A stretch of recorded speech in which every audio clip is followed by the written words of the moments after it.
band is this? Everybody poops sometimes. Give us the smother. Wake up, sweetness. Your first time should be more than special. I'm in, Savannah said. Good Lord, Gemma. When a man and a woman, in this case, really, really love each other, what happens is they fuck. Ooh, hello? Oh, dang it, I lost my fish. This next word almost sounds like Quidditch. Quidditch milade Diana Agosiagath an Theedian. As much as I love fucking you, sweetness, we stared into each other's eyes whilst I moaned in ecstasy. Having consumed half of the bourbon, I keep saying bourbon. You know, every time I mess up on a word, Stunt Mama just shows up. She had her seductive smile on her lips. I said we couldn't have sex. I didn't say anything about everything else. Ew, happy to help. Biatch. You are the spark of light in the vastness of my night. His note, like a finality to a beautiful, breathtaking song.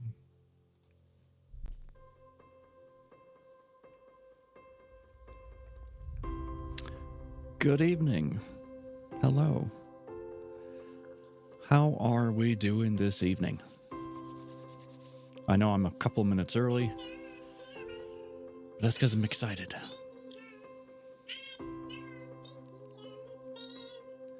Hello, Stunt Mama's mama. See, I had Firebot working on time today. Isn't that great?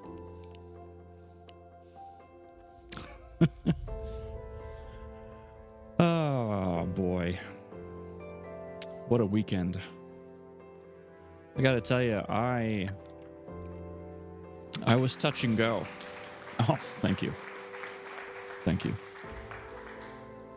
I was touch and go this weekend. I had a meeting in the morning on Friday that I had to attend. I couldn't get out of that. We were talking to Yale, the university, so I had to deal with that. But then after that, I took off because I just felt like junk. Absolute junk. Like hot and cold chills, body aches, headaches, just felt crummy. It was... there are a few other things that I'm not going to mention because you get the point. But yeah, it wasn't until, I don't know, late yesterday that I started feeling like myself again. So I was like, oh, thank God. Because we're starting this new book. Julie, I missed your message. Hold on. First you asked, hi, how's it going? It's going good. Now. Thank you. Just got off work and get a Book Father stream now. Yay. Well, I'm glad you're off work and I'm glad you could be here. I hope work went well. Wasn't too much of a hassle.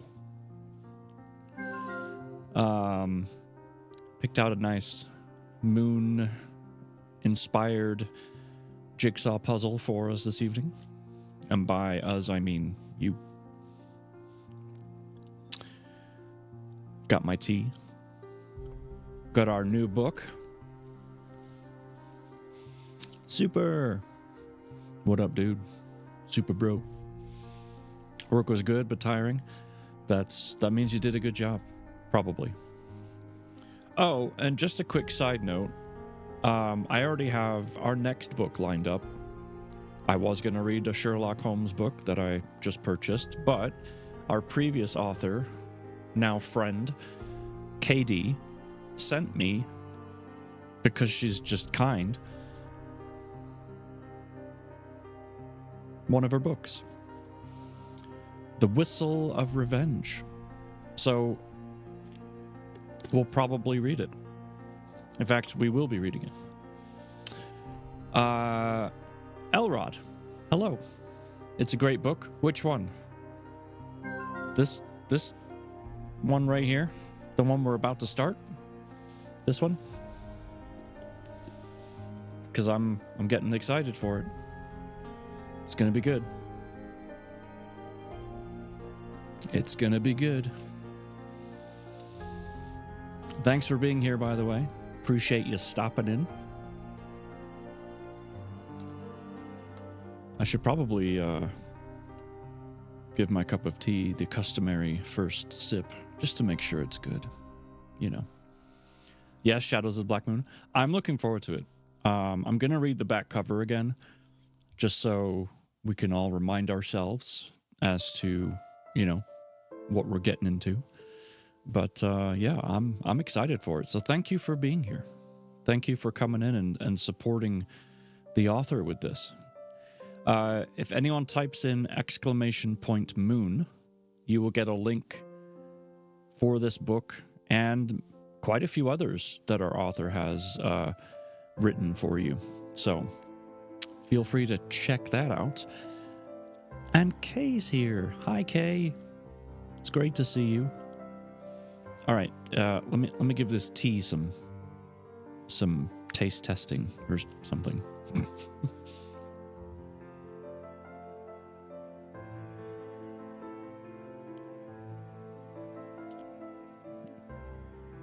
It's exquisite.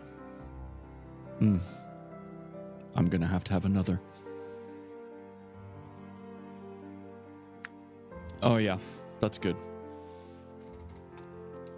So the tea that I had run out of showed up in the mail. So I now have a whole bunch of it, and I'm very excited. I hugged you, Stammel's mama, but it didn't pop up right. Probably because I had words in front of it. Oh. Yeah. I think that's it. Stream Elements is weird like that sometimes. Hi, Jason. It's good to see you too. Thank you. It's great to be seen. Well, as much as I'd love to chat for like 10, 15 minutes more, no. I want to start this book. So, let's switch over.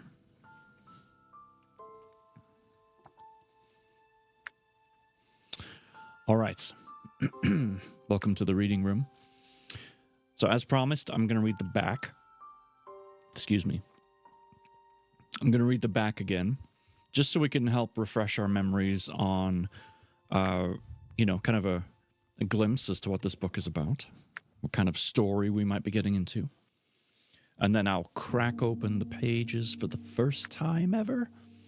Because don't forget, and for those of you that are new, I don't read ahead. So even though I've had this book in close proximity for, I don't know, a couple of weeks now, something like that, I haven't actually looked inside. So everything I read tonight, I'll be reading for the first time, and therefore it will be my true reaction for the first time, which is what makes it fun. That also helps in messing it up too, but that's just the fun of reading. Anyway, back cover.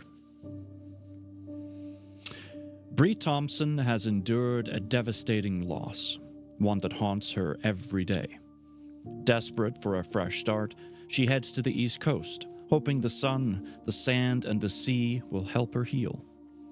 There, Bree discovers a charming house by the water and a crew to help her renovate it. As she begins to rebuild her life, one of them may even have the power to mend her broken heart. But just as things start to improve, a new threat emerges. Someone is watching her, waiting in the shadows, ready to take everything she's fought to regain. Dive into the mystery romance filled with the perfect balance of romantic tension and suspense. So there you go. And in my brain right now, just so you know where my head's at, I'm trying to come up with a word that sounds good when you blend suspense and romance together. and I don't think I can do it well. Romance-suspense. No. Suspense. Lifebender.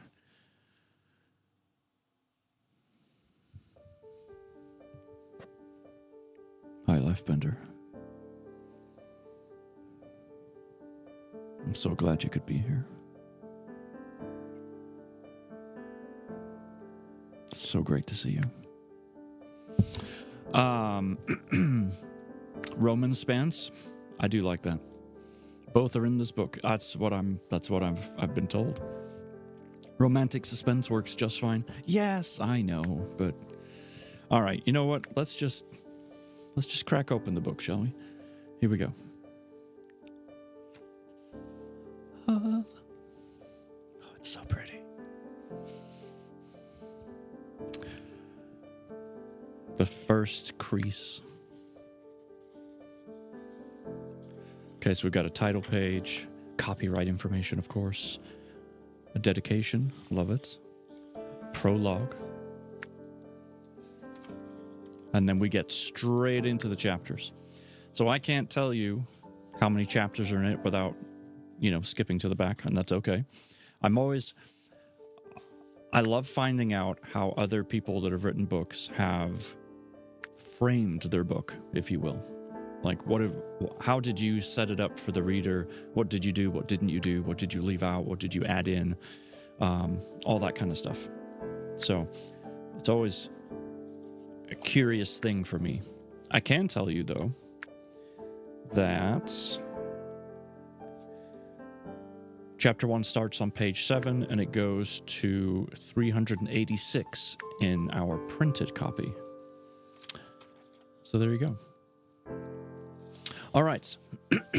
With that in mind, it is my absolute pleasure to begin reading for you this evening the beginnings of our new book, In the Shadow of the Black Moon, by Melissa Roos. So, ladies and gentlemen, please get comfy, sit back, relax, and I'll read you a story. Prologue. He sat and stared out into the darkness, seething with anger. The moon was barely visible in the window next to him. He had a glass of whiskey in his hand and a pistol in his lap. How did this happen? How could he have been denied? The one thing he wanted, the one thing he coveted more than anything, taken from him with the tip of a pen pressed to paper? With the swift movement of a hand, a name was signed and his life was altered. All because of a woman. He glanced around the room disgusted and saw his pathetic existence contained within it. There were photos, discarded clothes, and empty bottles. The only thing of value to him in the room was his beloved collection of action figures from his favorite sci-fi thriller, The Black Shadow. Reaching for his favorite action figure, Cage Zion, I think I'm saying that right, the movie's main character, he examined it in the dim light. Cage's hair was golden, and his battle uniform was black, with the moon emblem on his broad chest. He was a prince, a warrior, and the chosen one. He had everything and was everything he wanted to be, and just like Cage, he had it all taken from him by a woman. Gemma! Hey, Gemma. Great to see you. How are you? Does happy dances. Setting Cage back in his place, he decided right then and there that he would not stand for it. Justice would be his. He picked up a photo of her and scrutinized it. She was pretty, but he saw past that to what she really was.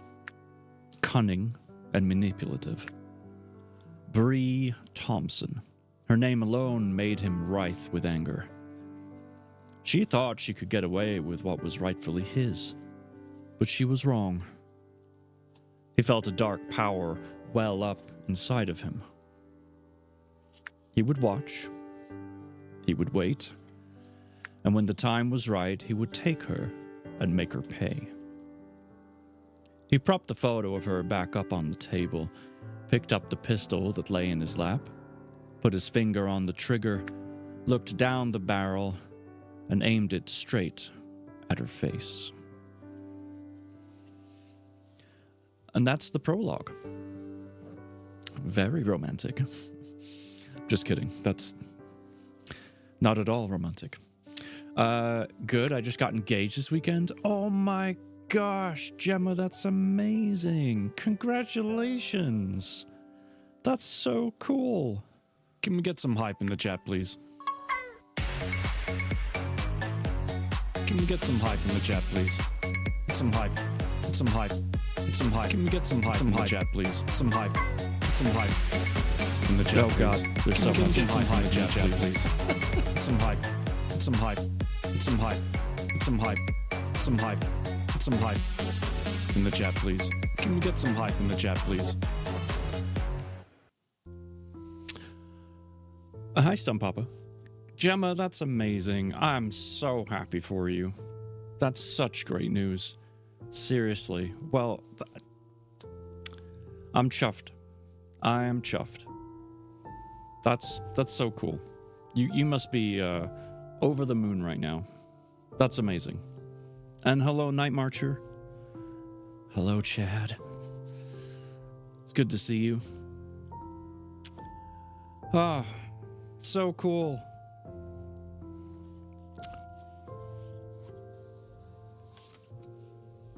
You'll have to...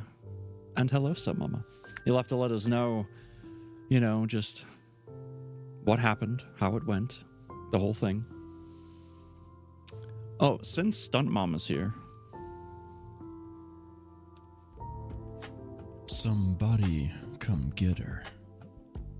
She's dancing like a stripper. Oh, God, stop. Okay. This is not that kind of stream. I know this is a romance-suspense book, but shoosh, tone it down. All right. Well, that wasn't awkward or anything. We've read the prologue. The guy's pissed, and he wants to make Bree pay. So, on that happy note, let's continue on. Chapter 1, starting off on page 7, as I mentioned before. You sure you're going to be able to read any more of mine?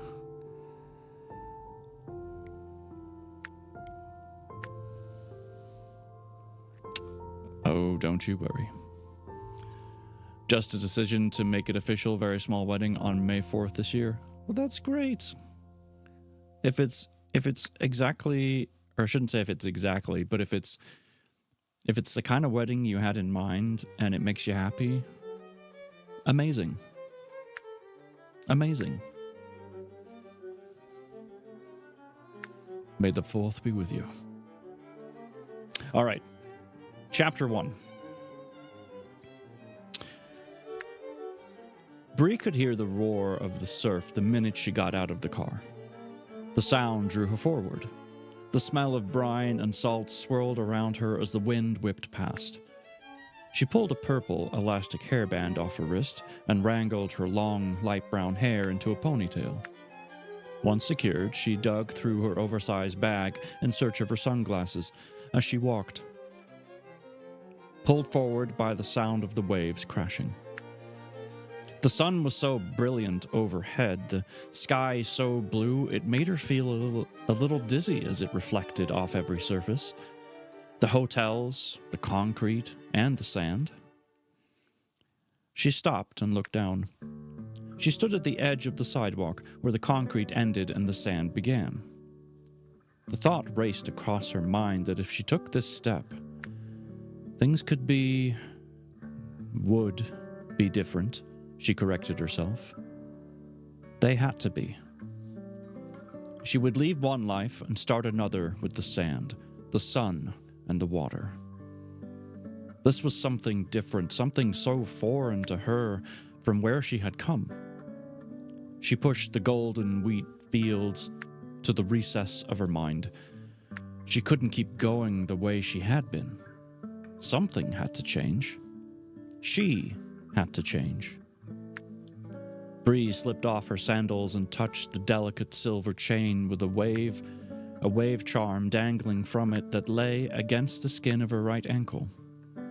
It whispered between the tips of her fingers and gave her strength. She stood and stepped forward, letting her toes sink into the warm, coarse sand. Seagulls drifted noisily overhead, squawking as they called to each other, soaring on invisible updrafts. Swooping, calling. The dune blocked the full view of the ocean, yet the roar of the waves invited her forward, enticing her. Her heart hurt thinking of what she was leaving behind, but she forced herself to walk forward over the warm sand to the top of the dune. Her breath caught as she took in the sight. The vivid blue of the sky paled compared to the dazzling indigo of the Atlantic Ocean. The sun's rays danced over the surf, which shifted, changed, and shimmered before her eyes. The waves and the endless horizon summoned her, beckoning her forward. Something broke in her at the sight. She struggled to stay on her feet. She trudged on, her heart heavy and hurting. She dropped her sandals one at a time, her bag, and then her pride. The surf and her emotions rushed in at her.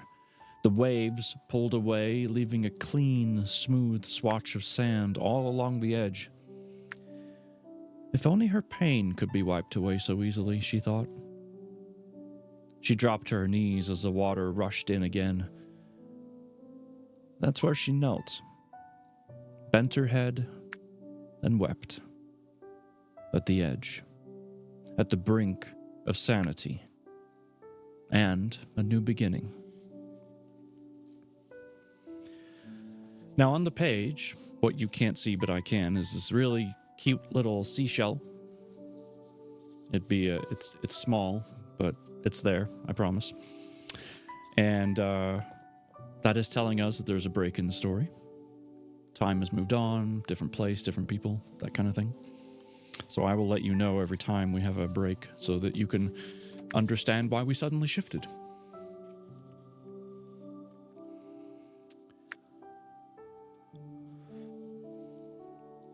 Pulling into the outlets, let's try that again.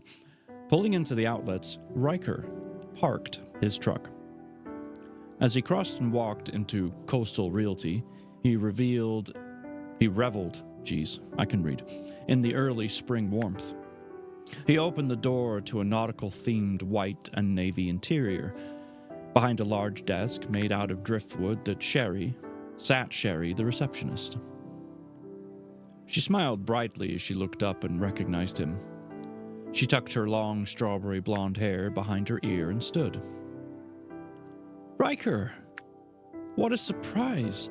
I didn't know you were stopping by today. She smoothed her grass-green silk shirt that set off her eyes and complimented her hair. Do you have an appointment? He tucked his hands into the front of his jeans and grinned. Nope, I just thought I would check in with Linda. Smells like sunscreen or maybe coconuts in here?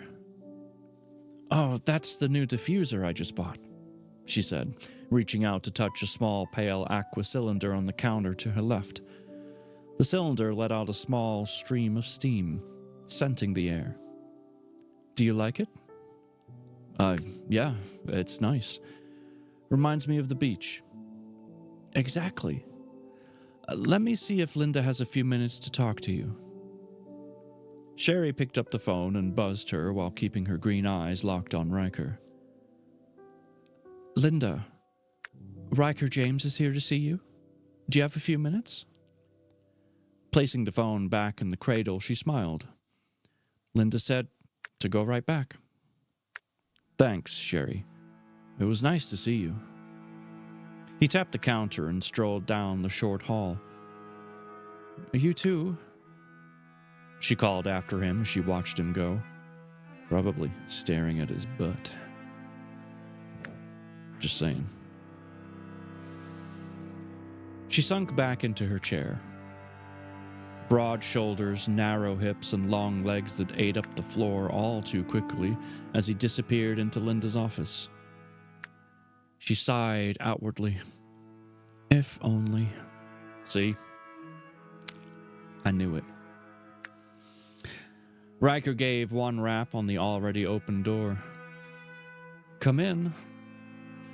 Linda Lahr sat behind her large mahogany desk, looking impeccable in a freshly pressed light pink linen suit, her signature color. Her hair was short, dyed blonde, and neatly set, looking like she had just come from the stylist. Her face creased heavily as she smiled at him, showing her 50-plus years spent in the sun, but her blue eyes sparkled with spunk.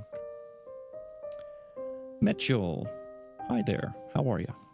So good to see you." "Hey, handsome. To what do I owe the pleasure?"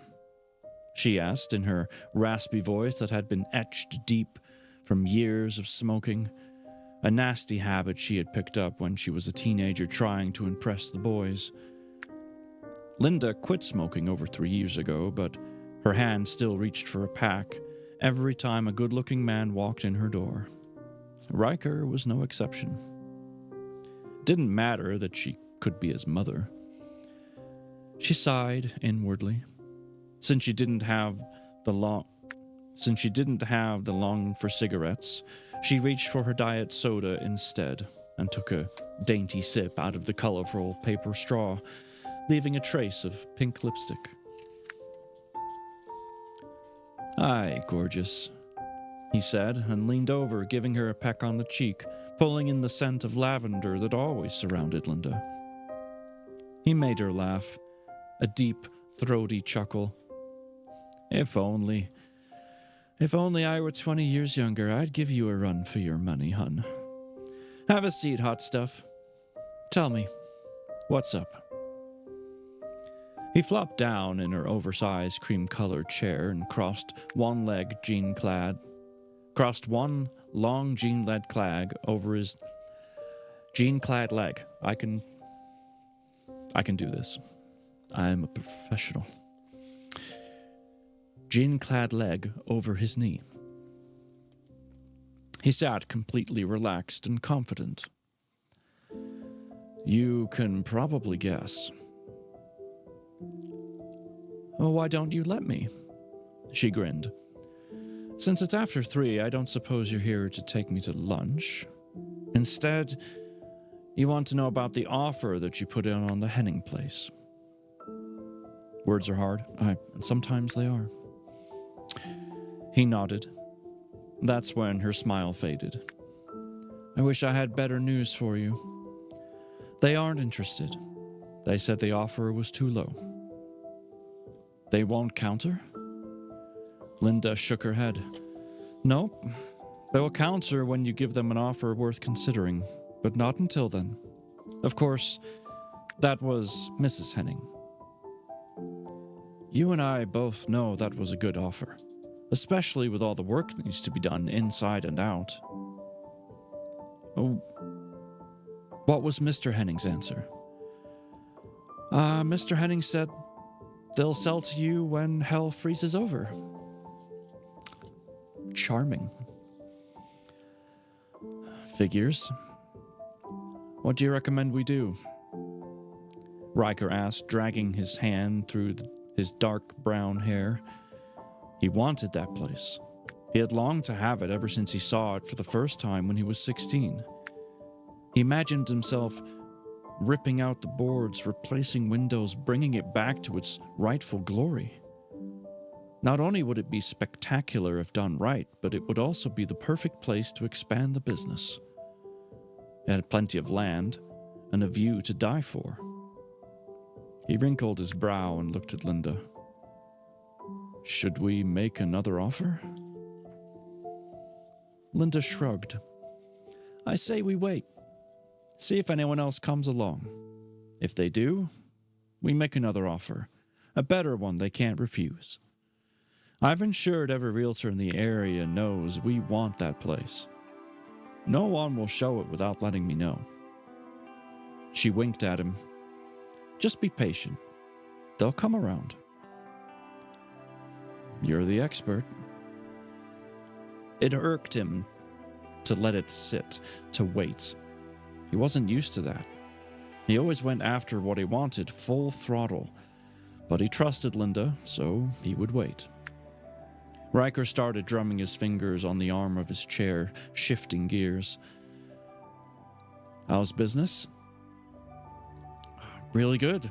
I'm actually looking for a new realtor to add to the company. Sherry's running an ad. I hope to have a couple of interviews by the end of the week. I'm expecting a banner summer. All my agents are out right now showing houses. Business is good. And you?" We're busy too. Lots of little projects, and then the big one, the Brandy Beach house. We're right in the middle of it, getting ready to hang the drywall. You should stop down and see it sometime.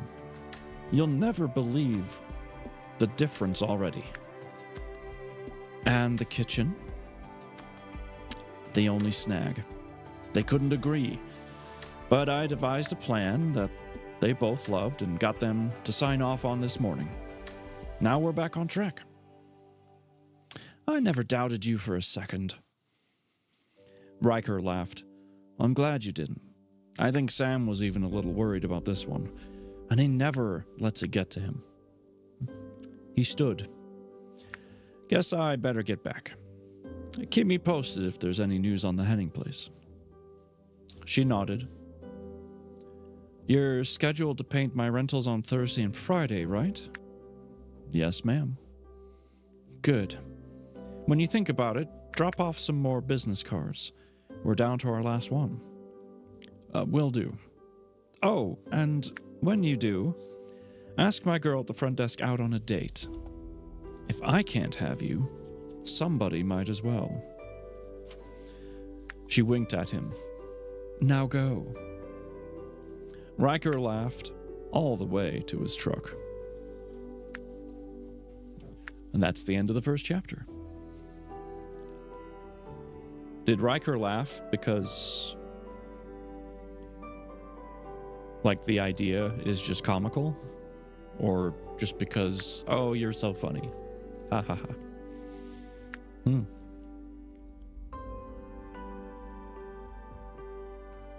This Riker guy sounds quite dreamy.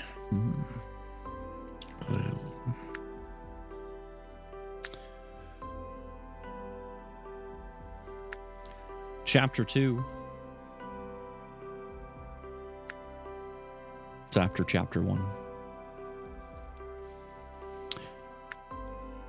Bree sat wrapped up in a blanket, knees tucked up to her chest.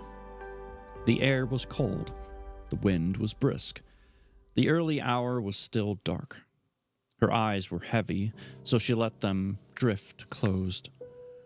She let herself be lulled by the ocean's melody. The night sounds of the ocean kept the nightmares at bay. When inside, she'd woke, drenched in sweat, heart racing, with the clash of metal ringing in her ears and the smell of gasoline and smoke burning in her nostrils. On top of the lifeguard stand, Bree relaxed and let the waves' methodical rhythm carry away the devastating images. She half-dozed, trying not to completely surrender to sleep, as she knew sunrise was coming soon. She tried to stay awake, thinking of how wonderful yesterday had been. After her breakdown, she gathered her things, took out her camera, and wandered down the beach. Noticing a sailboat in the distance, she had zoomed in. Its crisp, white sails were brilliantly set off against the bright cerulean of the sky and indigo ocean. Then she readjusted the lens as the water Then she readjusted the lens as the water at her feet pulled away, tumbling a cornucopia of pebbles and shells. Her camera clicked off a dozen rounds as the sea foamed and rolled the debris. She caught a hermit crab in her lens a few paces further as he quickly buried himself into a hole. Through her camera, Bree had watched a couple of children holding hands charge into the surf, only to scamper back, giggling and squealing as the freezing water swept in. She captured them with sea spray showering down around them like 1,000 diamonds as the setting sun behind them caught every droplet. The day had been relaxing and exactly what she needed. She now had her camera with her in hopes of capturing her first East Coast sunrise. She touched it in the darkness to make sure it was close. Satisfied, she leaned back and tuned in to the sigh of the waves, making her mind focus only on that and nothing else. Riker crossed the beach and quickly headed for the lifeguard chair. The morning was a little brisker than the day before. He had pulled on a leather jacket over his sweats for the ride. Now, he had to deal with the jacket. It was too heavy to run in, and he didn't want to leave it on the bottom rung of the chair like he usually did with his sweatshirt. Not that he really thought anyone would be out this early looking to steal it, but still. He decided to put it on the seat, up out of view. He climbed the chair in the dark and reached out to put his jacket down. There was a shriek.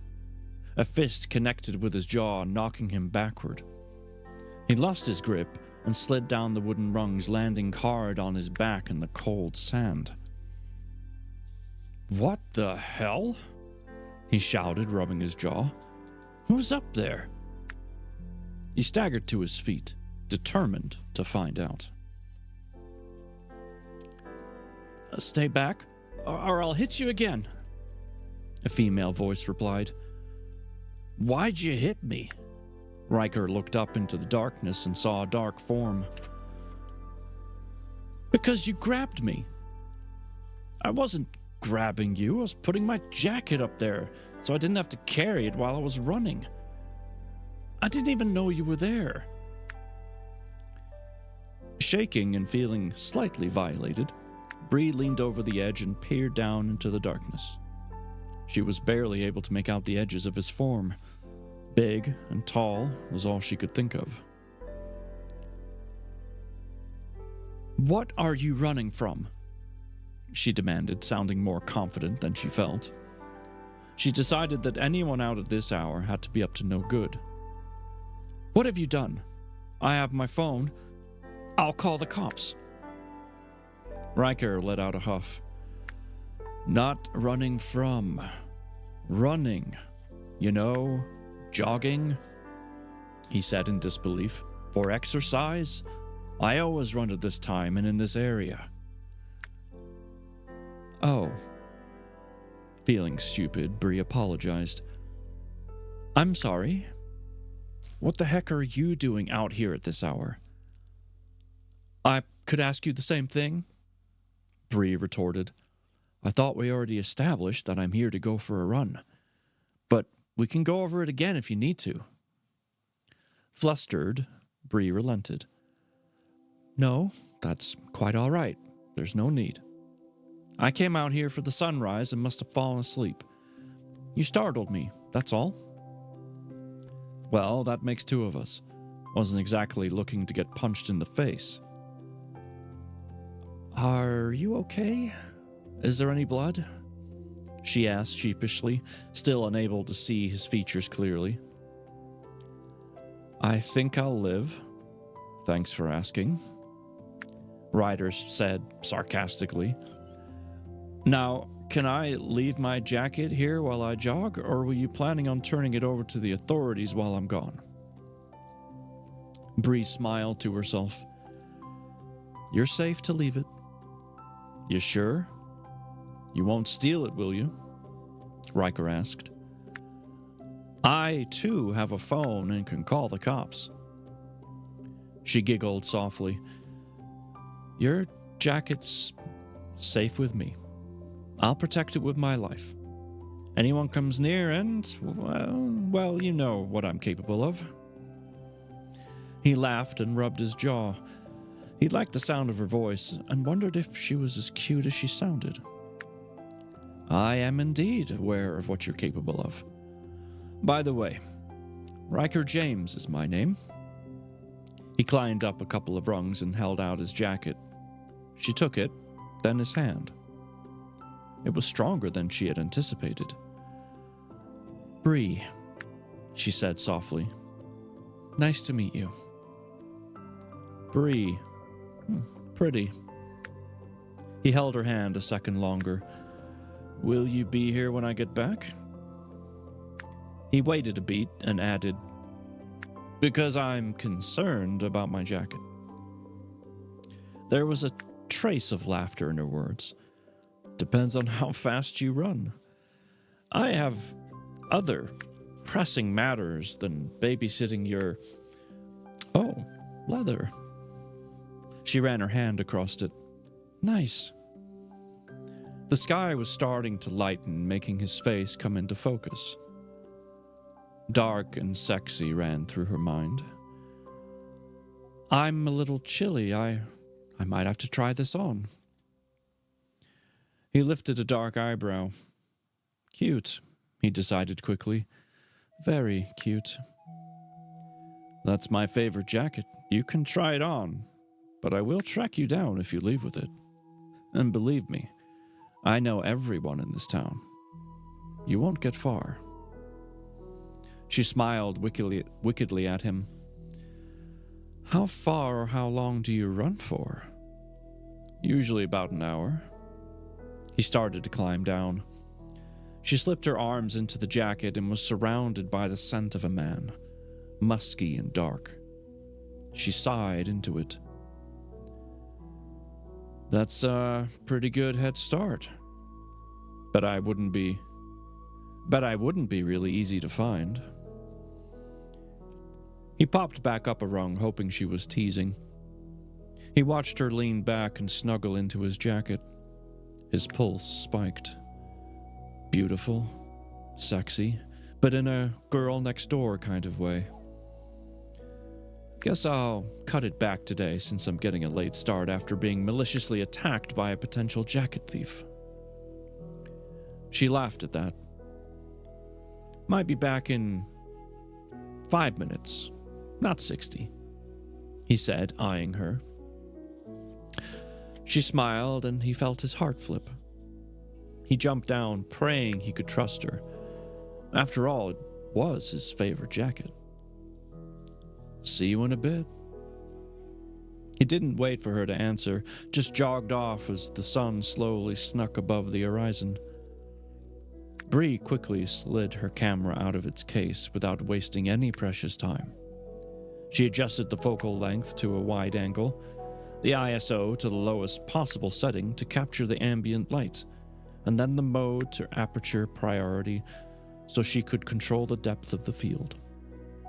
The horizon was changing quickly, literally right before her eyes.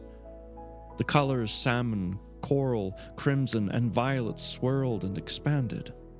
Shadows were created, stretched, elongated. The sun's fingertips reached and danced across the rolling waves. White caps sparkled azure, ebony, and silver, playing tricks on the mind. The depths of the rich colors were a feast for the eyes, a balm for the soul. She prayed she could capture half the beauty she saw before her on digital film before it disappeared. She widened the aperture of the camera, allowing in more light. Her camera clicked off rounds, trying to capture every little movement and detail the exposure would allow, letting in the light, dark, and color. The lady writes, "Hello, thank you for the lurk. I hope you're doing well." She climbed down from her wooden perch, crossed the sand, tried different angles, and varied her position. She stood, squatted, and tilted the camera, all the while enthralled with the beauty before her. She was so entrenched in what she was doing that she didn't realize how much time was slipping by. Riker watched her as he caught his breath and walked in circles, trying to cool down. Her grace and efficiency enchanted him as she moved. He noted the blanket had been discarded and trailed behind her in the sand. She wore baggy cotton pants that whipped against the long legs in the wind, and his jacket.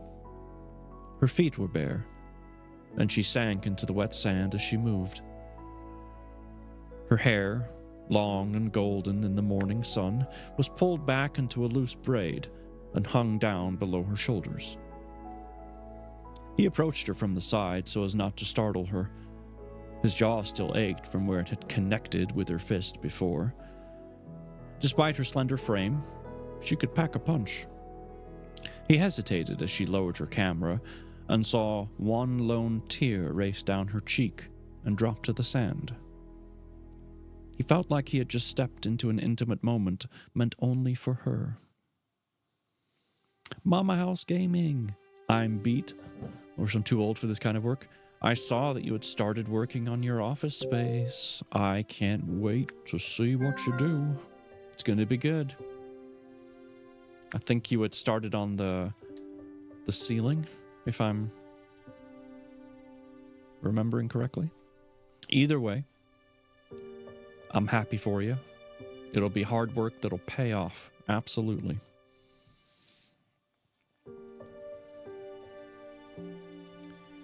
He cleared his throat loudly. For a minute, I thought you had run off with my jacket. Yeah, but now I got some of the carpet ripped out of the baseboard off, and yes, the ceiling panels are going up. Sweet. Good job. Take a break. It's not like you have a deadline. Unless you have a deadline. But you never mentioned a deadline, so I'm assuming you don't have a deadline. Progress is progress. Good job.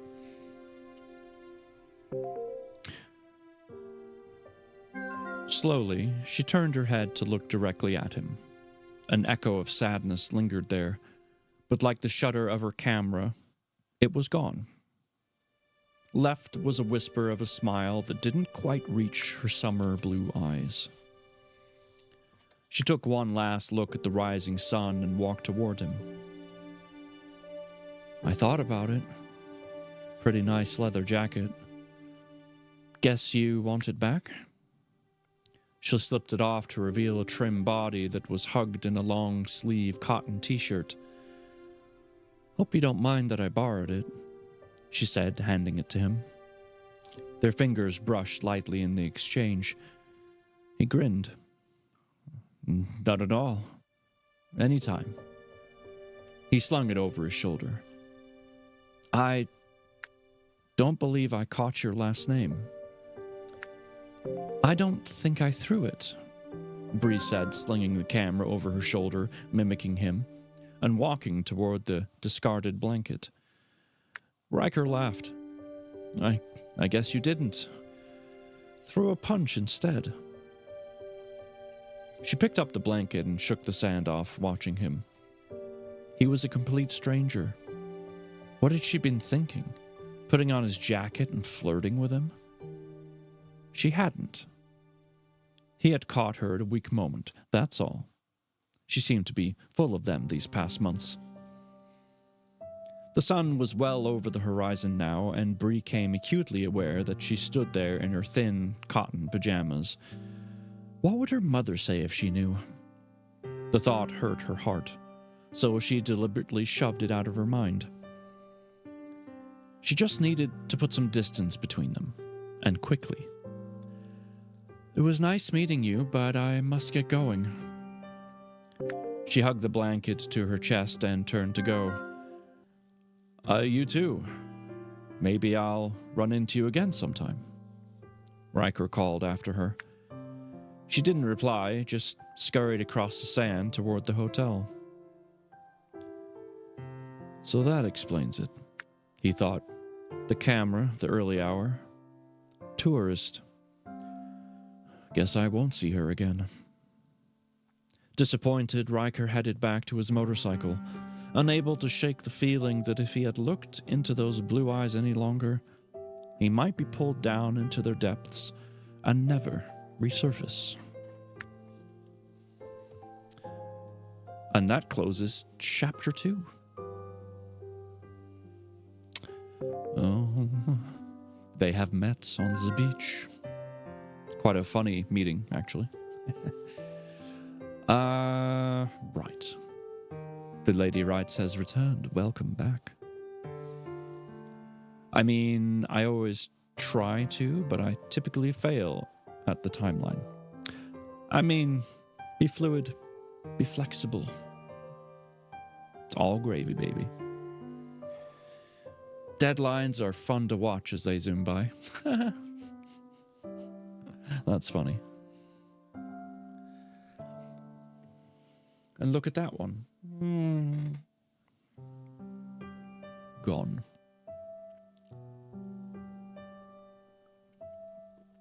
Okay, my website was supposed to pop up in chat every so often, but not that often. I'm going to fix it, because good grief. Oh, that's why. Huh. I forgot to change the interval timer. Save. All right, let's see if that changes anything. All right. We have about 9 minutes until the ads start. And as you know, I try not to read when ads are playing. And because I owe... Oh, wait, I never took off the curls and hammer curls from last time. I need to do that real quick. But because I still have push-ups and squats to do, I'm gonna do those while we run the ads as well. So I'll get rid of the curls and the hammers.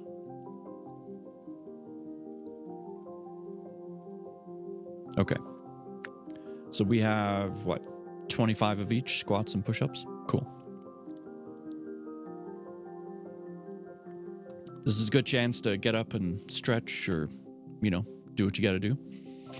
I'm gonna run the ads, as I said, and then I'll do some workouts.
did it. That was good.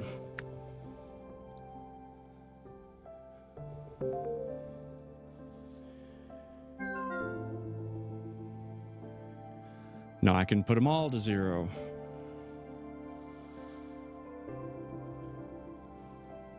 We have conquered.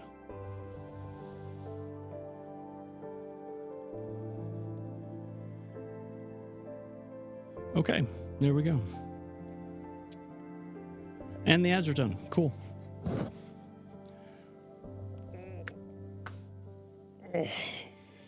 Feeling strong. And out of breath.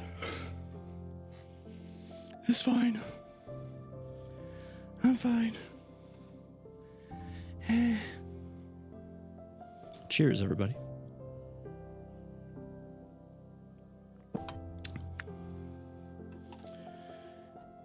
Tea and workouts.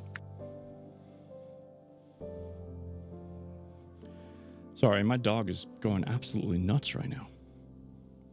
Trying to figure out why.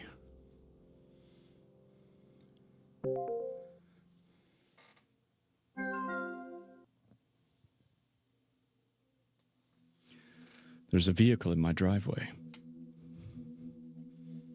but I don't know who.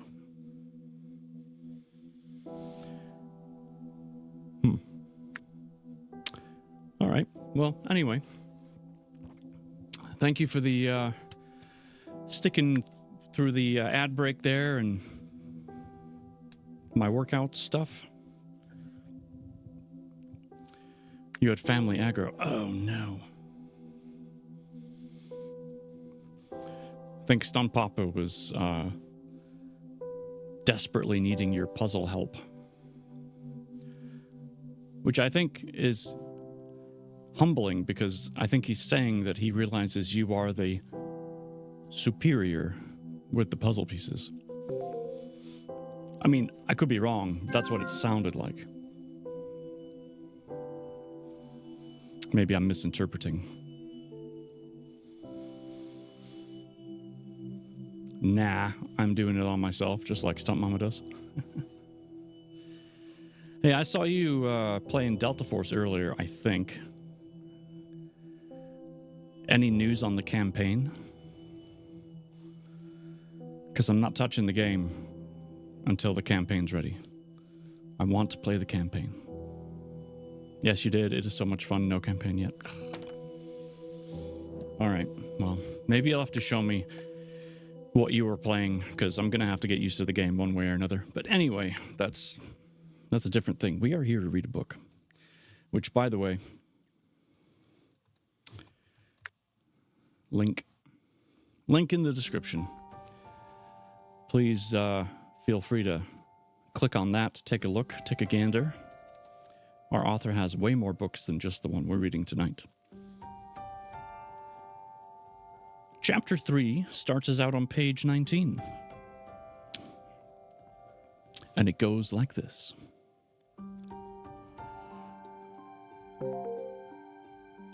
The week had almost gotten away from her. She had gotten caught up in the sand and the sun by day and uploaded her photos by night. She had only ventured out from the hotel to eat at a few fast food joints. But after a few days, she craved home-cooked meals and a place of her own. Anytime I've played with G, Super need to get in the game with me too? Oh, Super needs to get in the game with me too. Cool. All right. On Tuesday, Bree inquired about a realtor, and all three behind the desk had suggested the same one. 2 days later, Bree pulled up to Coastal Realty and exited the car. She looked around at the other shops, clothing, gifts, and home accents. Another day, she promised herself she'd come back and shop. Look through each one. Today, though, she was hoping to look for a house. A soft bell chimed as she opened the door. The smell of coconut and soft music greeted her. A young woman about her age sat behind the desk and greeted her with a warm smile. Oh, welcome to Coastal Realty. My name is Sherry. How may I help you? How can I help you? Sorry. Hi, Bree said awkwardly. I was hoping to speak to someone about looking at houses. Have you been here before? Bree shook her head. Okay, are you looking to rent or to own? Well, I could rent, but ultimately I want to own. I don't know if it's worth even looking at rental properties. Sherry glabbed. Nope. That's not a thing. Sherry grabbed a clipboard with papers and placed them on the counter with a pen. Why don't you fill out these forms? Jot down your information, name, address, phone number, and email if you have one. Also, there's a spot for location, price range, and time frame that you're looking to be in. On the right, it asks some other questions like how many bedrooms, bathrooms, and what type of home. For example, single family, multi-housing, new construction, or existing. You glap all the time? I mean, if you do it too many times, I hear it has a unfortunate side effect. Just saying. It's just what I've heard on the internet. Fact checked. Bree took the clipboard. You can have a seat right there, Sherry said, indicating the reception area. Are you currently working with another agent? No, I'm not, Bree said, perching on the edge of the navy sofa, clipboard resting on her knees.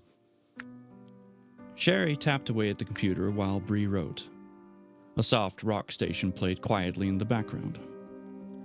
Bree filled in her personal information and skipped over the question about preferred school districts. She had no idea about the schools here.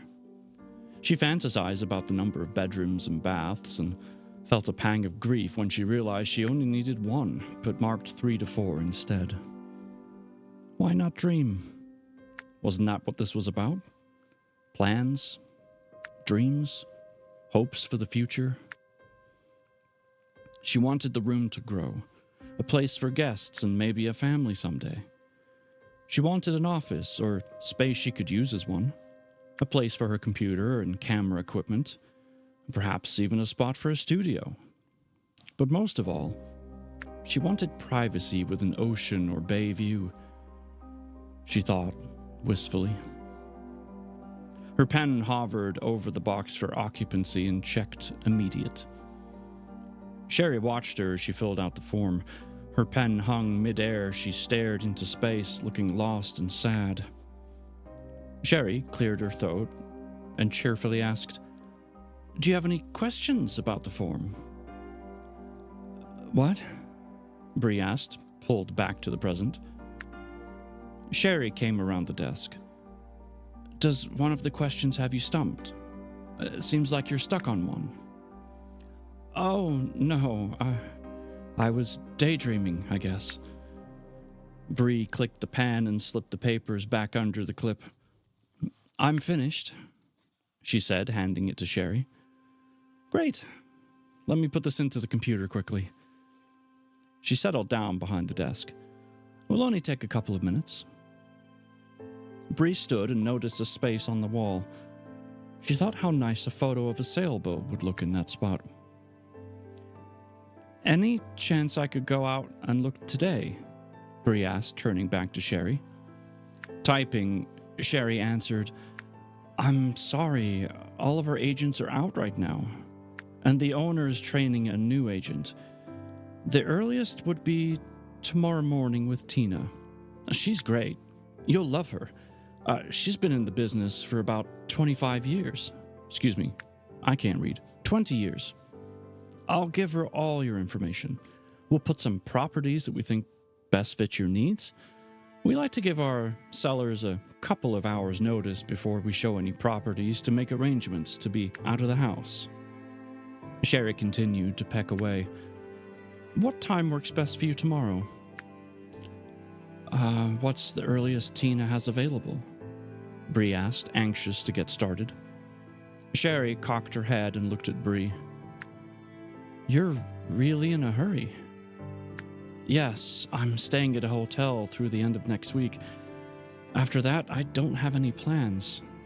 So I either need to extend my stay there or find an apartment temporarily. I see.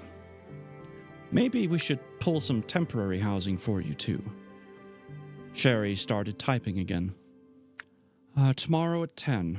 Will that work? Yes, that will be fine. Tina will go over the ones she's pulled. You both can narrow down what's a high priority to see. Then we can arrange a time for you to visit them. She clicked a couple of times with her mouse, entering data, and then looked up at Bree, who had crossed over to her desk. Does that sound like a plan? That will work. Thank you for being so helpful. My pleasure. Sherry stood and extended her hand. It was very nice to meet you, Bree. We'll take good care of you. Thank you, she said, shaking hands. I guess I'll see you tomorrow at 10. And I bet she will. But there's a break in the story. One of those nice little seashells again.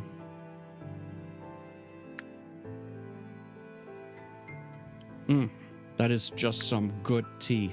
My gosh. Let me tell you. Sam wove the bolts and beams truck through the parking lot in search of lunch.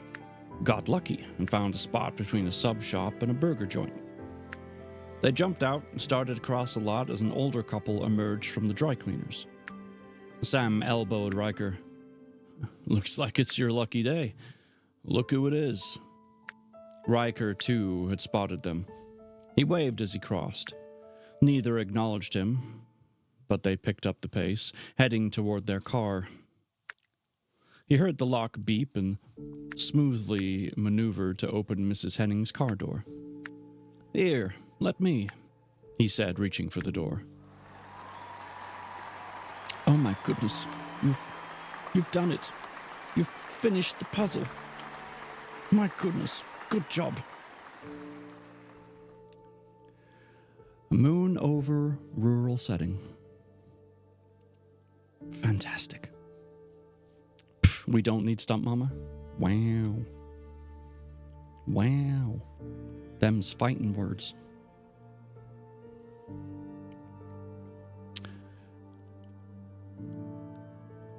Mama House Gaming, don't let me forget after this chapter that we should do some shout-outs for all of our lovely friends here.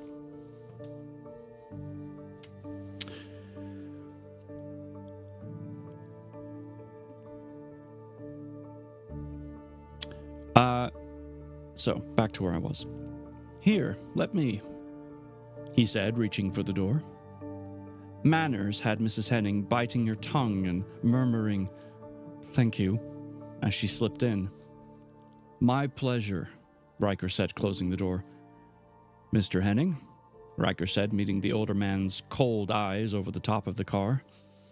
Mr. Henning hung the dry cleaning in the back seat, slid into the driver's seat, and slammed the door without uttering a word to Riker. Within seconds, the car started and pulled away. Sam and Riker both watched them go. Sam turned a broad grin at Riker. The old silent treatment. Rough. I didn't see him talking to you. Yes, but in fairness, I didn't say anything to him either. I don't know why they have their panties all in a wad. Really? You have no idea why he's that way? No. I've been nothing but nice to them. That's how you get treated when you sully a girl's reputation, especially his only daughter. I never sullied Tiffany's reputation. Well then. Super says, I've been truck driving. Got my own truck. Oh my goodness. Super, that's amazing. So proud of you. And Mama House Gaming redeemed Reed as Batman. Okay.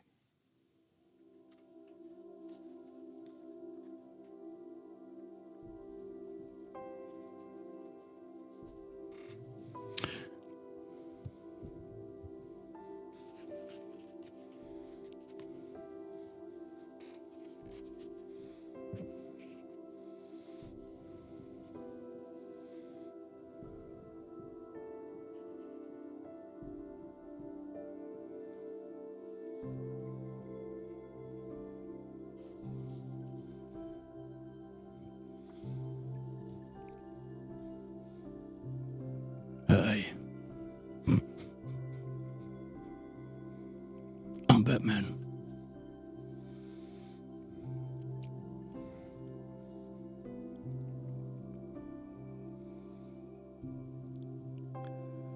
Sam snorted out a hearty laugh. You got caught red-handed with her in the backseat of your car. In the church parking lot, no less. Need I say more? I'm Batman. Heck, man. That was well over 12 years ago. We were 16.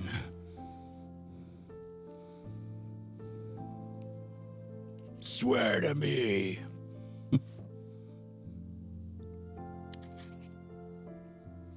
Riker grinned, slipping his hands into his front pockets. She's married now with a baby on the way. Aren't they ever going to let that go? Apparently not. Some things get etched into a father's mind and can never be erased. Sam tisked loudly. Tisk, tisk. For instance, the sight of her half naked and you holding her shirt in your hands. Sam shuddered. Think of the nightmares you've given the poor man over the past 12 years. Whatever. Riker laughed. It's not like you didn't try to go there.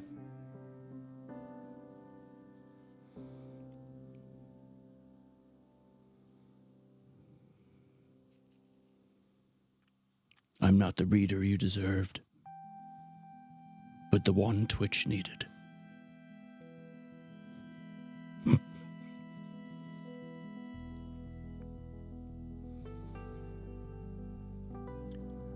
I did go there, but was smart enough to never get caught. They started towards the strip mall. Face it, they're never going to let you buy that place.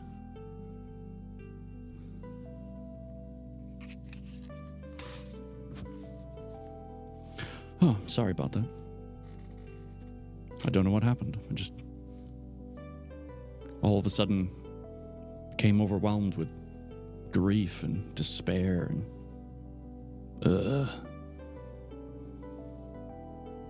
kind of a coldness that even the winter cannot bring.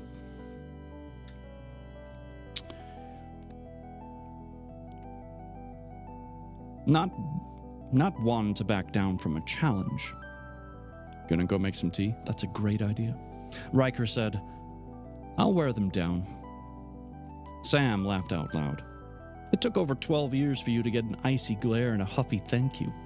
At this rate, it'll be another 10 years before they'll even look twice in your offer. Subs or burgers? Sam asked, switching gears. Subs. Riker reached for the door. He glanced at Sam. Your turn to buy. He missed the handle and was rewarded with a quick whack to the temple. Ah, oh, damn. He cursed, seeing stars. Oh, I'm so sorry. Are you okay? He knew that voice and had even dreamt about it. He looked down into her face. It's you. Hi, Shelley, by the way. I saw you. It's good to see you. It's you, he said, surprised. He grinned despite the pain. I should have known. She smiled back at him, reached out and touched the red mark on his forehead. He flinched. I am sorry. Really, are you okay? Should I get ice?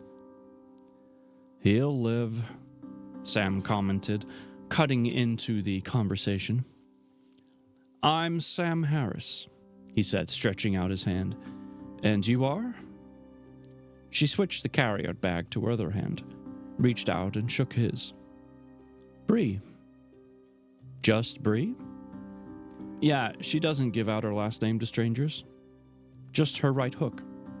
This is the mighty Bree, the one I was telling you about.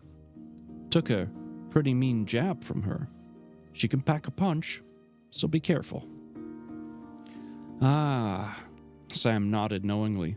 So this is the mystery girl who punched you. I thought he was making it all up to get out of work.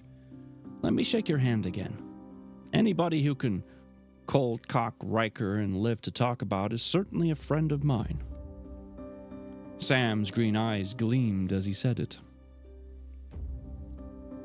They were like visual opposites, Bree thought. They were the same height and tan, but those were the only two things they had in common. Sam was tall and slim with sandy blonde hair and grass-green eyes, and was openly friendly. Riker was tall and broad, dark and dangerous. His eyes were as blue as the depths of the ocean. Together they gave off an air of confidence, exuded testosterone, and what else? Mischief? An odd combination, she thought, but it fit. Like salt and pepper, dark and light, full of spice. She decided she liked them both instantly. What are you up to besides trying to take people out with doors today? Riker asked. I'm grabbing lunch, the same as you, I guess, she said, indicating her carryout. I don't want to hold you up. She started to go. Hang on. Riker called after her. Are you in a hurry? Did anyone else lose the feed for a couple of seconds? Don't say that.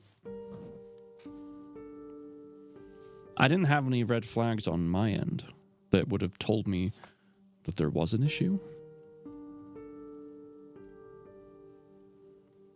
So hopefully that doesn't happen again for you. That would be no good. No. Are you in a hurry? No. Why? You should come inside and sit with us. You shouldn't eat alone. Bree lifted an eyebrow. Why shouldn't I? Because Riker hadn't thought it through. He elbowed Sam. Because, Sam began, it's bad for indigestion to eat alone. Really? That's all you got? Riker asked in disbelief. Sam shrugged. Bree giggled. Plus, Sam said, lifting a finger, clearly coming up with an idea, Riker shouldn't be left alone after you hit him in the head. Again, Riker added. He grabbed his head and swayed a little. Yes, again, that's twice in less than a week you've hurt him. The least you could do is ensure he's okay for the next half hour. They say that's the most crucial time. Who says that? Bree asked curiously. Doctors, Riker said. Yes, doctors, Sam agreed. Doctors. Bree glanced from Sam to Riker and back. You've been seen by multiple doctors because I gently tapped you with my fist? They both nodded. I wouldn't say it was gentle, more like all your brute strength. I did. The picture went black and I had to reboot. Not reboot, I meant refresh. Well, I hope it doesn't happen again, Kay. That doesn't sound fun. I mean, I've been there. I get it. Twitch be twitchy sometimes. Bree laughed. You poor baby. I'd like to help, but it's not like Riker here is alone. He has you. She pointed at Sam. Him? Riker asked in disbelief, aiming a thumb at Sam.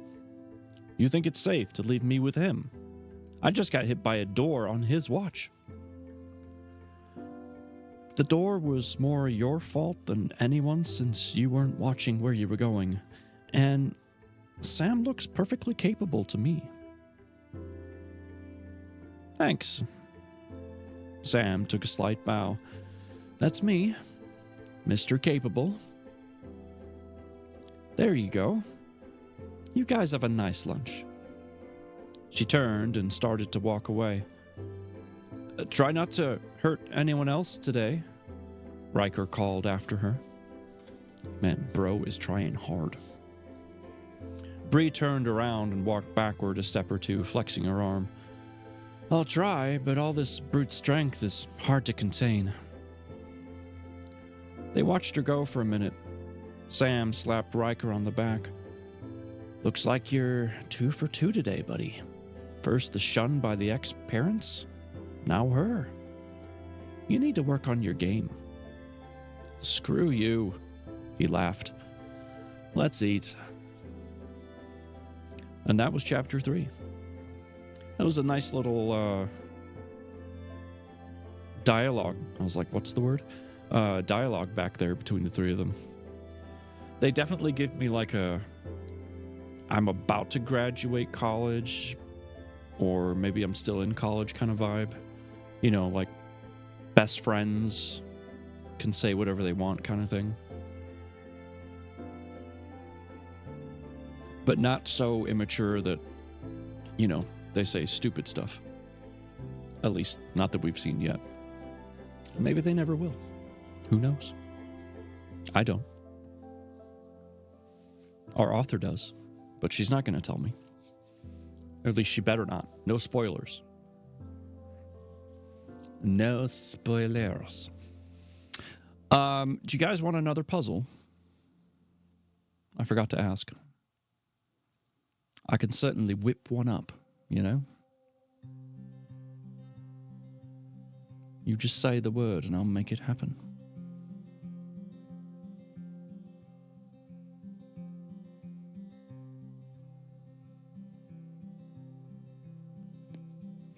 And if not, that's okay.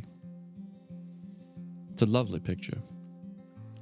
Whip it real good.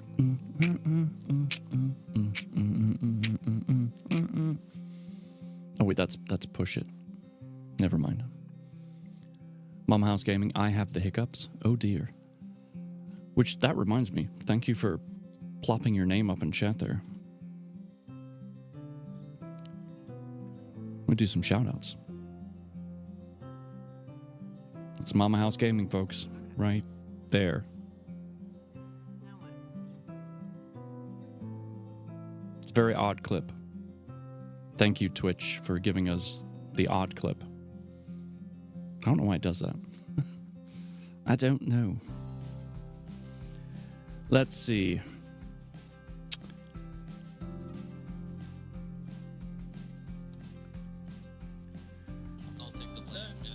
I wanted a clip of Super, but his brother will have to do.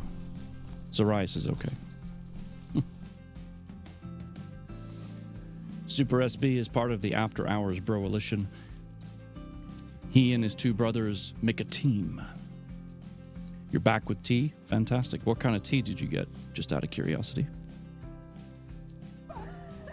I'm watching the clip. Wait, I need the I was watching the clip! This is a clip of a clip.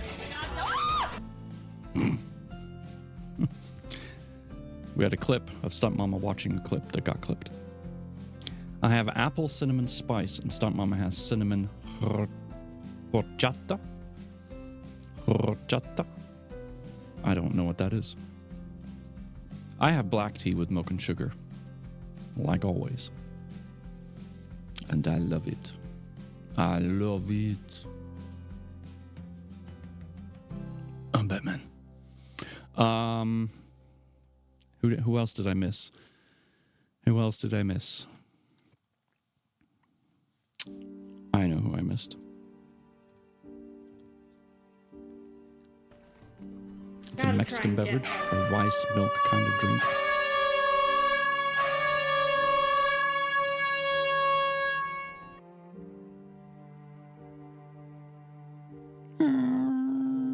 There's a lot of loud noises. A rice milk kind of drink flavored with cinnamon. Great. More power to you. It's so good. You know what? I'll take your word for it. If anyone was sleeping, they're awake now. Yes, quite possibly. Sorry about that.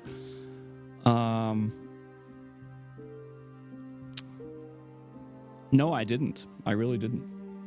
I had no idea. I'd seen the name before, but I couldn't. Like, if you had asked me, oh, have you had this? What is it? I wouldn't have been able to tell you. And we cannot forget the lovely Gemma, who just got engaged.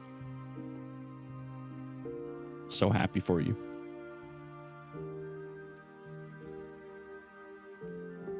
Another odd clip. Thank you for the shout or the hydrate. Appreciate that.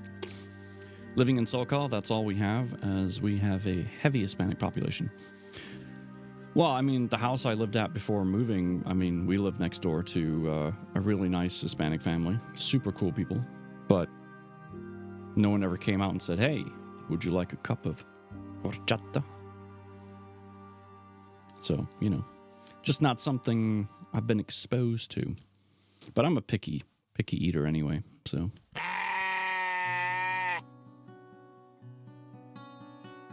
Thank you. Yes, you are. Yes, I am.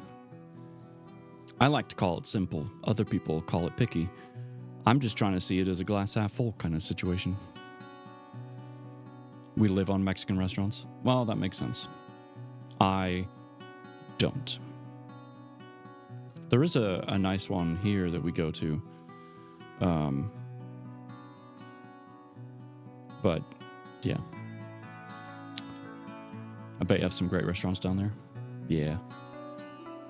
SoCal's, when I've been there, it's been a plethora of different food options. Korean barbecue, authentic Korean barbecue was probably my favorite. All right. I think we've got time for another chapter. Chapter 4, would you believe? Just absolutely crazy. We're going to get our fair share of that at TwitchCon. Yes, because you guys are going, and I don't think I am. Yeah.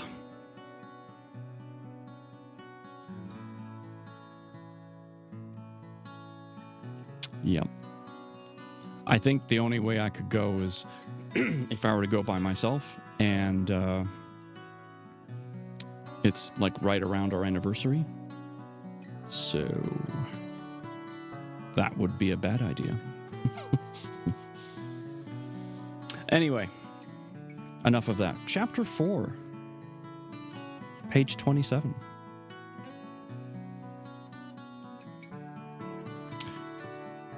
The sun was low in the west, casting dark shadows along the beach as the hotels blocked the setting sun.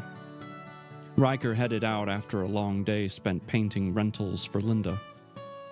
Sam had stayed on site at the Brandy project, but texted earlier as they wrapped up for the day.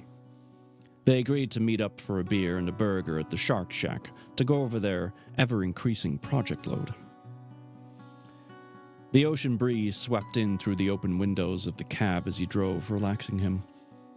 Maybe he needed a little extra drive time to unwind. He told himself it wasn't out of the way to drive by the Henning place. Perhaps it was about a 5-mile round trip, but who was counting? Gonna play some games with the amazing wife, have fun? Yeah, have fun. Enjoy the games. Thank you for the lurk. Having made the decision, he made the appropriate turn, going away from the ocean, crossing the bridge and heading to the mainland. The buildings gave way to homes, then homes to trees. Before long, the quiet road he wanted was on the right. He pulled into the long, bumpy lane despite the no trespassing sign. The foliage was low and overgrown. Scrub bushes and scraggly pine trees scraped the side of his truck as he drove down the narrow lane, curved around the circular drive, and parked the truck. The house, which tore at his... Wait, what? Oh, yeah. The house, which tore at his wistful side, stood 3 stories high, dingy white and run down. Despite the lack of attention, the house still boasted a widow's walk and gables. The shingles were patched, the whitewashed shaker siding was chipped and worn, and the landscape needed work. But he didn't care. The house had character and longed to be tended. It had a past and needed a future. He wanted to be the one to give it a future. He exited the truck, climbed the small rise, and circled to the back of the house. He stood on the back porch and gazed out at the bay. This is what he wanted. A house to really get his hands into, give his heart to, and make it his. This is what he needed. This view, this spot. He stood still and looked it all in, and took it all in. Looked it all in. A lot of work or not, the spot itself was to die for. After a long moment, he returned to the house, making a mental list. First, he would replace the old, outdated sliders with French doors and get all new windows. Really open it up. The whole backside of the house, which faced the water, would be a wall of glass, shimmering and shining in the sun.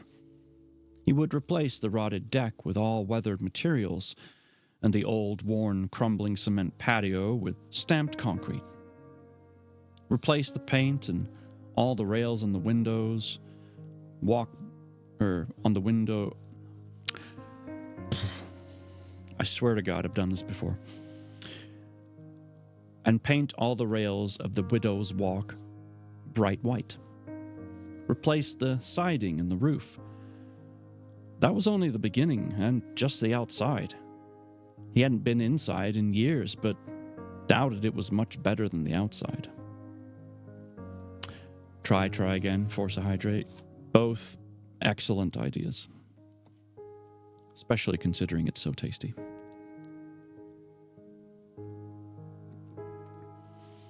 That's partially why I take a break between books, is so that I can get one writing style out of my head so I can soak in a new one. But there's still a little bit of me that's stuck on the old one, so I have to kind of like reset my reading brain. It's a process.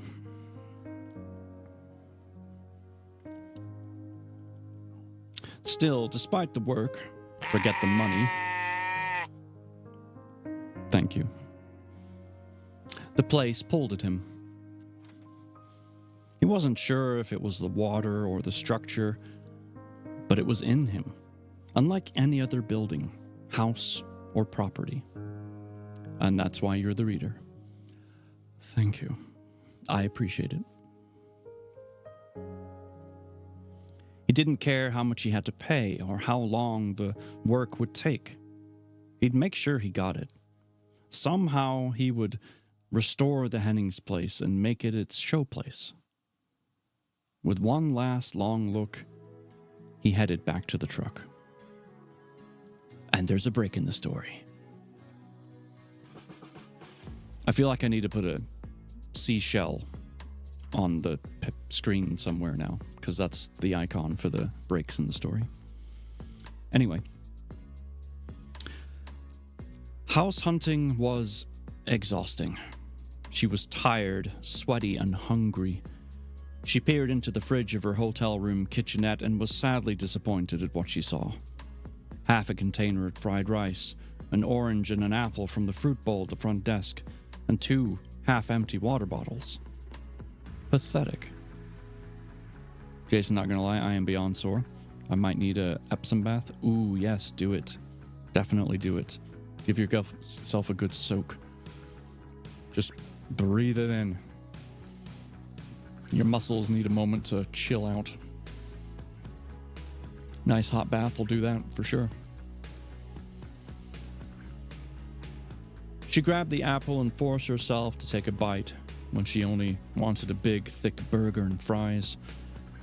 She decided to shower, get something to eat, and then stop at the supermarket before returning. After all, she still had another week, at least, at the hotel. She might as well use the kitchenette. Taking another bite, she went into the bathroom, started to shower, slipping out of her clothes, and tossed the apple core into the trash. While the water ran down over her body, she mentally ran through the apartments she had seen today. Nothing seemed right. In reality, she didn't want an apartment. Bree wanted a house.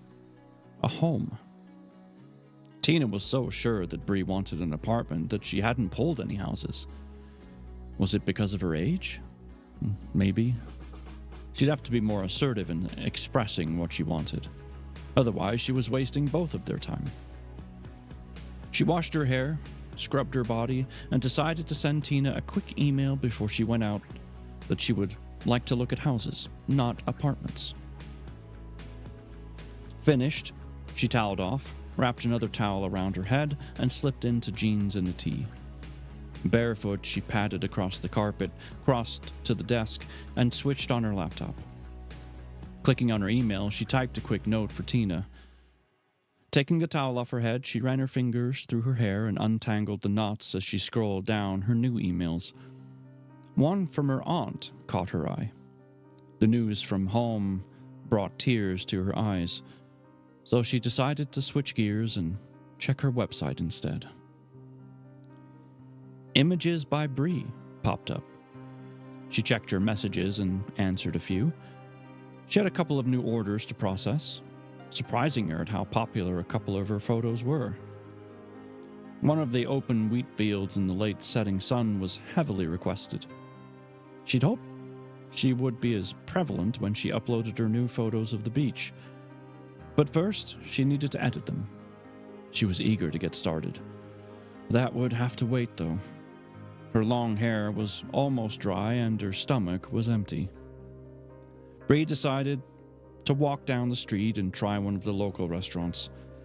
An authentic restaurant and not a chain. If she was going to be a local, she had to start eating and acting like a local.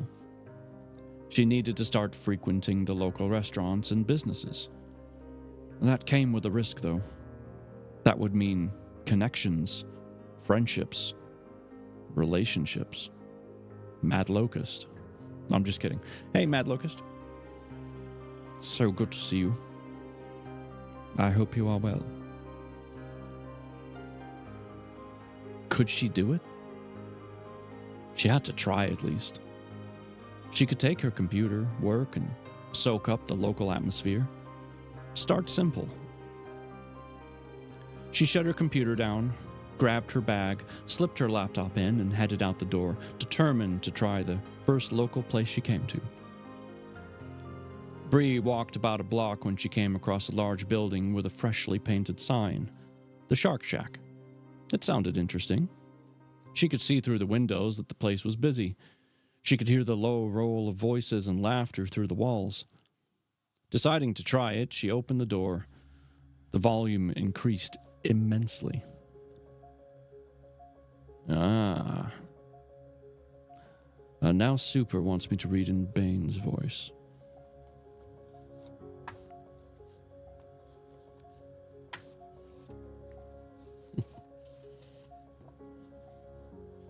I kind of have to, pretend I'm wearing a mask so I can get that kind of effect. You know what I mean? Yes. Okay. We're professionals here.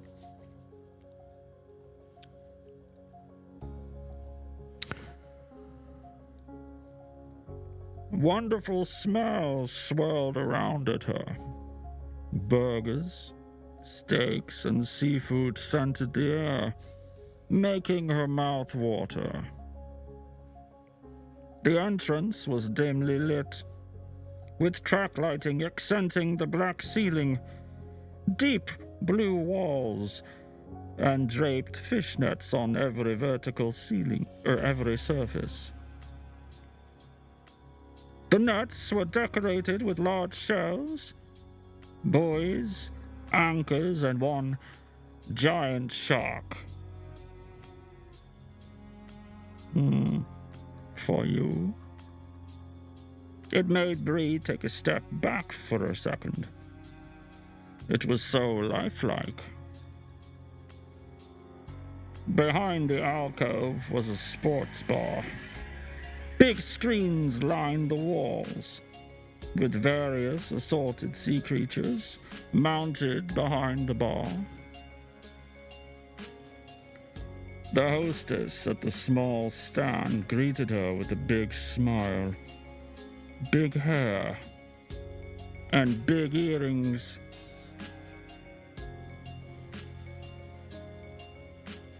She was molded by it. Bree was born in it. If she tried to remove them, it would be painful. For you.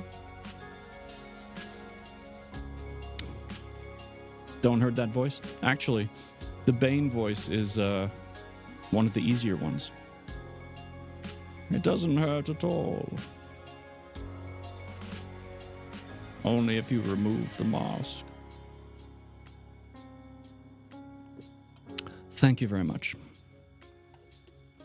It's fun when you guys redeem that stuff.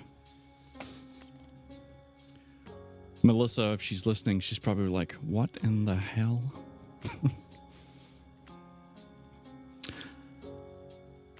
Hi, hun. Dining in tonight? She asked, cracking her gum, her words laced heavily with a Baltimore accent. I was doing like a southern thing. Yes. You alone or meeting someone? She asked, reaching for a menu, making the large hoops in her ears dance. Alone? Is that shark real? Oh my goodness, there she is. Ladies and gentlemen, the author of the book we are invested in. Melissa Roos, ML Roos, is in the chat. Thank you for gracing us with your presence. It's a pleasure to see you. Hopefully I haven't butchered anything too much yet. Is that shark real? Bree asked, unable to stop looking at the black, beady eyes that seemed to follow her every move. Sure is. The owner caught it himself. Creepy, right? Yeah. Try standing here every night. You get used to it after a while, though. Deep sea fishing is his hobby. Caught everything you see. Do you prefer to sit at the bar or maybe a booth out of the roar of the crowd? I'll take the booth. One that's far away from the shark. Good choice. Oh, we've been making notes of your butchers? Oh, fantastic. I look forward to reading them over.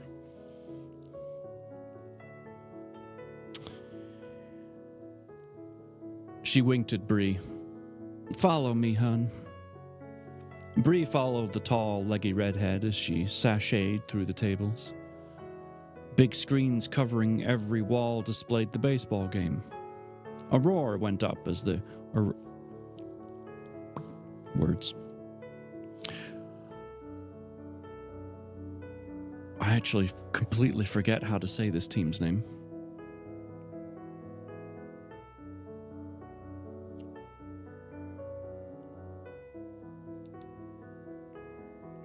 I can't think of it. I don't follow baseball.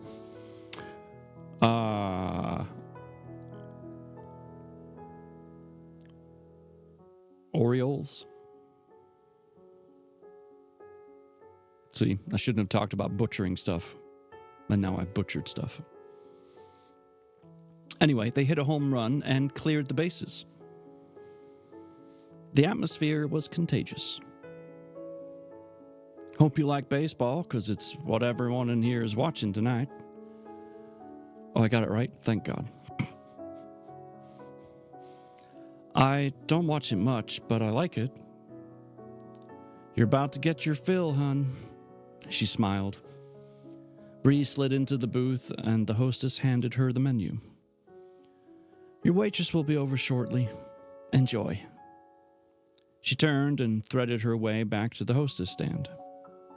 Bree scanned the menu, but she already had her heart set on a big, juicy burger. The server came over, and she placed her order.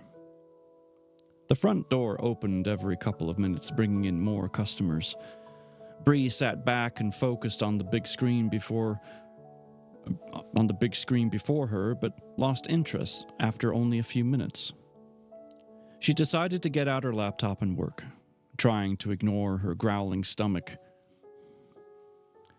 The waitress came and deposited her diet soda. She took a sip and glanced over as the front door opened once again.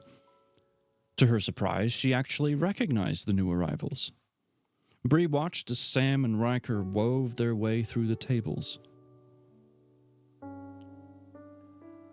Okay, I was just double checking we didn't have an ad starting because for some reason in my head I thought there was, but we're good. Both men stopped and shook hands with a few patrons as they went.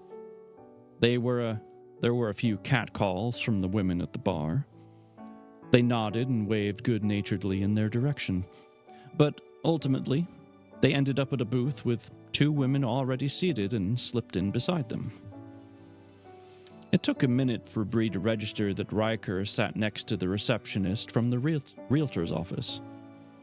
Not wanting to be seen out alone, Bree tucked herself back into the corner of her booth, suddenly very self-conscious.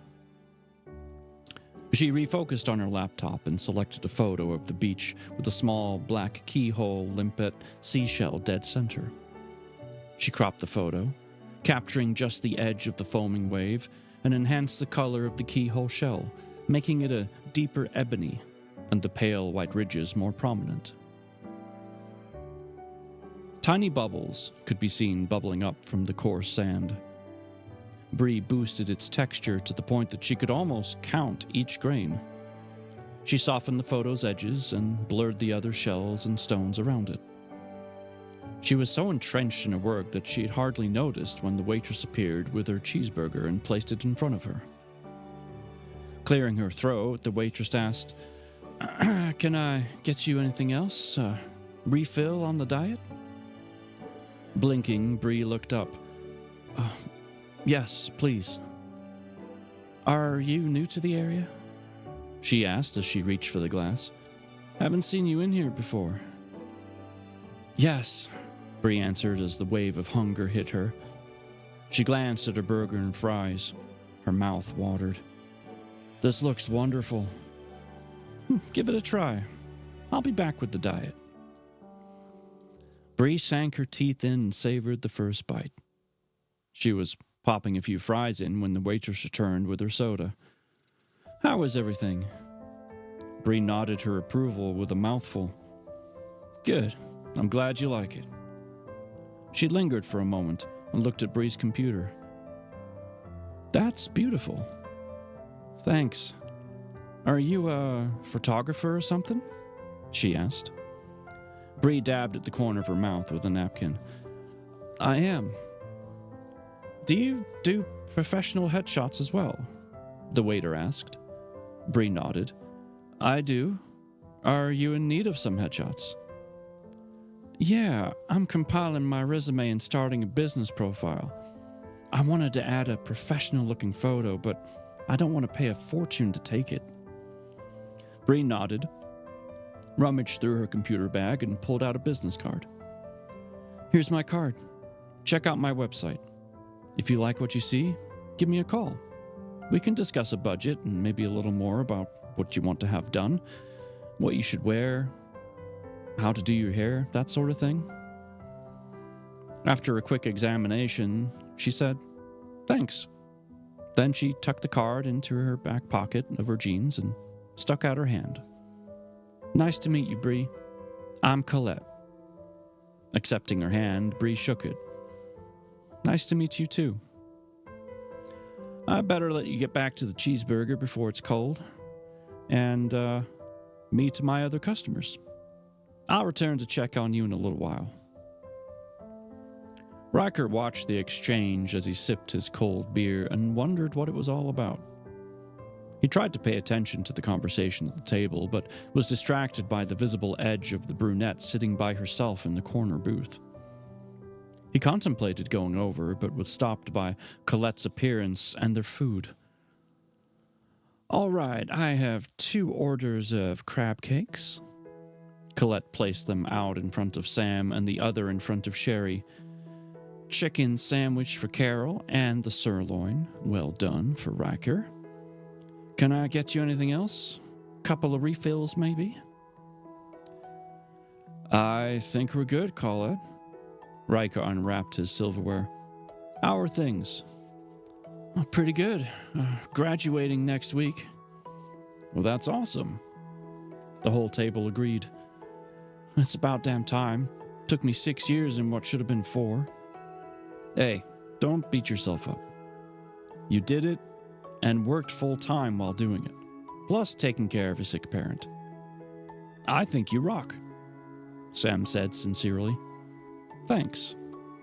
He's right, Riker agreed. He cut into his steak, stabbed a piece, and waved it at Colette. We must get the new marketing guru to help us spruce up our advertising. Colette blushed. I could take a look, but I need to get a job first.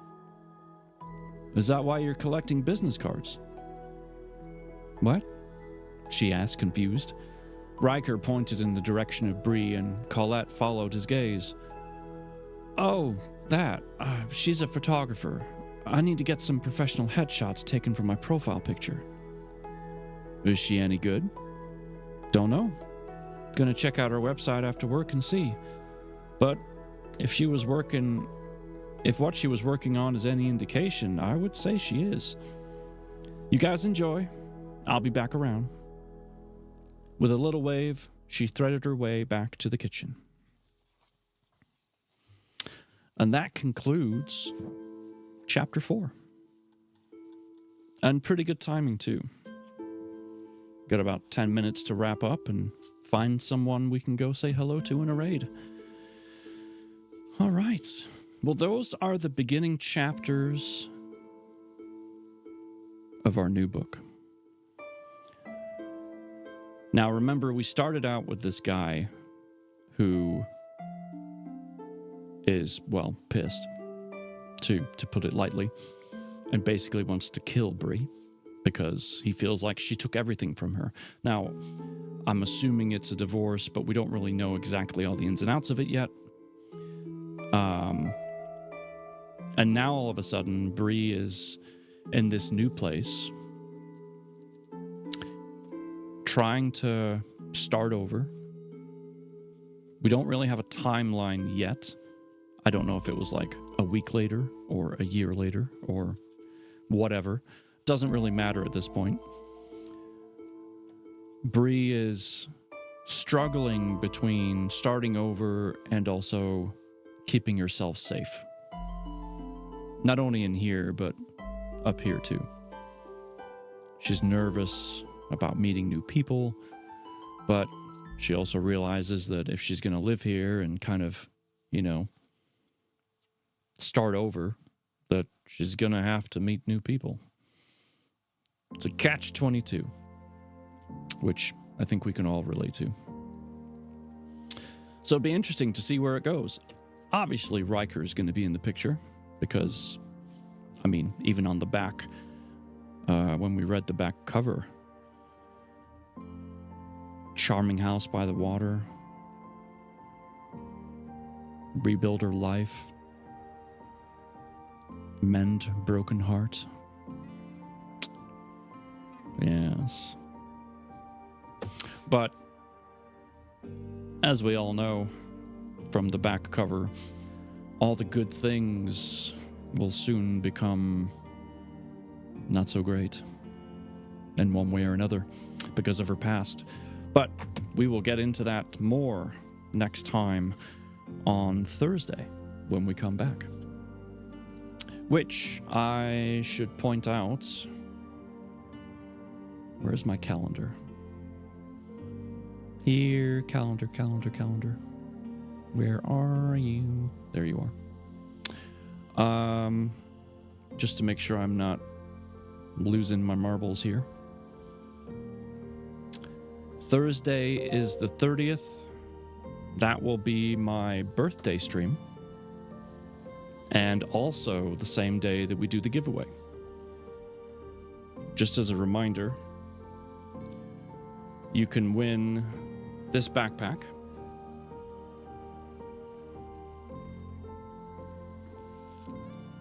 Ooh la la. It's a laptop-inspired backpack. Or, if you didn't want the backpack, it'd be a gift card to like Amazon or Steam, or, you know, we can figure that part out.